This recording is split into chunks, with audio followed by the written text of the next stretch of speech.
Coming second to Eric Dollard is very difficult, I assure you, because he can go on like this for probably about 5 hours, and will have you convinced at the end of the 5th hour. But I'd like to demonstrate something for you people that are not familiar with a longitudinal wave. I'm going to let Eric hold one in. Let's start off with the transverse wave. Now, as we hold this hose here, sideways flow. You can see that it takes a finite time for this transverse wave to propagate from one end of this hose to the other. You can see there's a finite time. That finite time is the speed of light. And that is what we're considering our limit in the electromagnetic world in classical theory. Okay, now Eric and I are going to demonstrate the longitudinal wave, the one that travels infinitely faster than the speed of light and has no losses.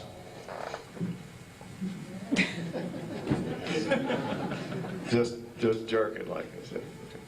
As you can see, if you move one end, the other end moves instantaneously. There is no time delay as there is with the transverse wave. And it's very important to pay attention to that because that's the one we completely ignore. That is the pressure wave essentially through the ether, as it was. One way to describe it. But you should remember that little demonstration because we spend all our time looking at just one of two waves. The transverse wave is unfortunately the one with the losses.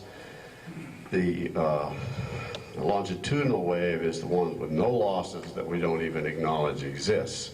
And that's also the one, I might add, how our minds transmit between each other.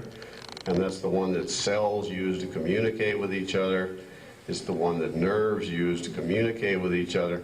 I have a more interesting chart. I'll use Eric's chart here. As you can see, if you were to stack these cells up here side by side of number 2 here, this is the transmission line with the capacitors in series and the coils in shunt. If you put another one here and another one and another one, what you find is you have 4 capacitors in a little cell-like structure. You have 4 capacitors, a coil shunt, 4 capacitors, a coil shunt, 4 capacitors, a coil shunt. It's my theory that the capacitors are the cell membrane of the cells next to each other, and the coil is probably DNA, would be my guess. And it is a guess, of course, but I've done I have a feeling that's how the nerve fibers work, and also probably how life itself develops energy from the ether and scalar fields. Of course, the concept of the ether was banned, when was it there? 19... Einstein. Yeah, Einstein, yeah, basically. Einstein knew how it all worked, but he did not, was not allowed, shall we say, to divulge it. All right, I have a little lecture on 2 devices that I've found quite interesting, seeing as how nobody really understands how these things work. Everybody thinks they know how a transformer works. We're going to go over that one. And we're also going to go over this interesting device here, which I've been passing around for the last 15 minutes, ball bearing motor. Now you can win a lot of bar bets with this one, and a lot of people would lose it, hands down. But all we do here is we take 2 ball bearings of any kinds you want, connect them in this kind of fashion with an ammeter, connect to the outer race of each ball bearing, use a conductive shaft of some kind, makes no difference. I use brass, you can use steel, you can use anything you want, and get a 4 to 6 volt battery and just connect them to this thing, and you'd never think it would run, but it does.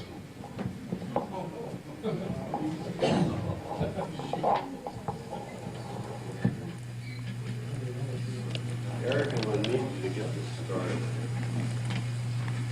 You have to give it a... 0 starting torque. You have to give it a spin. Stand out of the way of the thing. You have to give it a spin because its starting torque is very low. But its running torque is very high.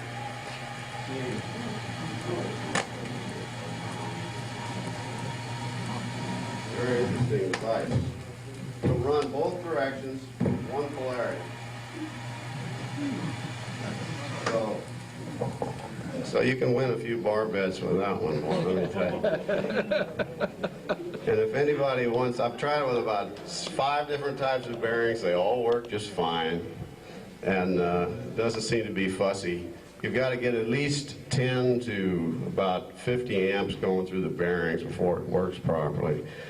But Eric and I both thrashed this one around for quite a while, and I agree with Eric. It proves that we've got 2 vortexes operating here in the current somehow through the ball bearings, and the vortexes themselves are making the balls rotate. And that's another theory in itself, because the energy does vortex in and vortex out in the ether. All right, now we'll get into something a little more interesting. Does everybody know what a transformer is? They're on every power pole in every city, in every residential area, every industrial building. I work out of UCSB, and I deal with them every day. We've got probably about 400 of them out there, large ones. And they seldom cause any trouble, and but unfortunately, nobody really quite understands how they work. And you say, oh, I know how a transformer works. I learned it in electronics class and all that, and that's true, you did. But we're going to go through a little basic principles of electronics here and power generation, right, just for a second. If I take a magnet, bar magnet right here, and a piece of steel, and hold the steel up next to the bar magnet, what happens is, in classical thinking, the magnetic flux lines of the magnetic field are attracted to this piece of iron. The iron tries to close the field lines, and you get a concentration of field lines in the iron itself. Iron is like a sponge. It just kind of grabs all the flux lines up. And the other principle we learn in electronics is that if we take a bar magnet and cause it to move around a conductor with a meter on it, the moving magnetic lines of force cutting the wire field generates a current that you can read with a meter. And everybody has demonstrated that at some time or another. I'm sure that's not anything. But the principle is the field lines cut the wires, and the wires somehow generate electricity. An interesting theory. On the primary winding of a transformer, this is a toroid. This is hopefully a perfect transformer. It has no core losses, and we'll just assume it has very good high permeability core. If you put an AC signal generator on this thing and your typical primary winding, the primary side we understand quite well, because when the current flows through the winding, the flux lines, it tries to make a bar magnet basically out of this piece of core right here, because you have turns around it and you have a piece of steel in it. So what happens is all the flux lines, just like this piece of iron up here, jump from the winding into the core itself, the magnetic core, and it forms a magnetic loop, actually a magnetic flux path around the transformer. And since it's AC in here, the flux, the magnetic field is changing, both direction and magnitude, with the alternating source. Is everybody following me so far? And nobody's disagreeing with anything? Okay, that's... No way. Are you? No way. You're not following? Well, you don't have to follow. That's all right. Go to the snake oil. All right. Yeah, snake oil. You can explain this when I get through. Anyway, the problem exists in the secondary coil, which we all assume when the magnetic flux lines supposedly cross the winding of the secondary coil, it generates current, producing current in this arbitrary resistive load. The problem is that iron sucks up most all of the magnetic field, like 98%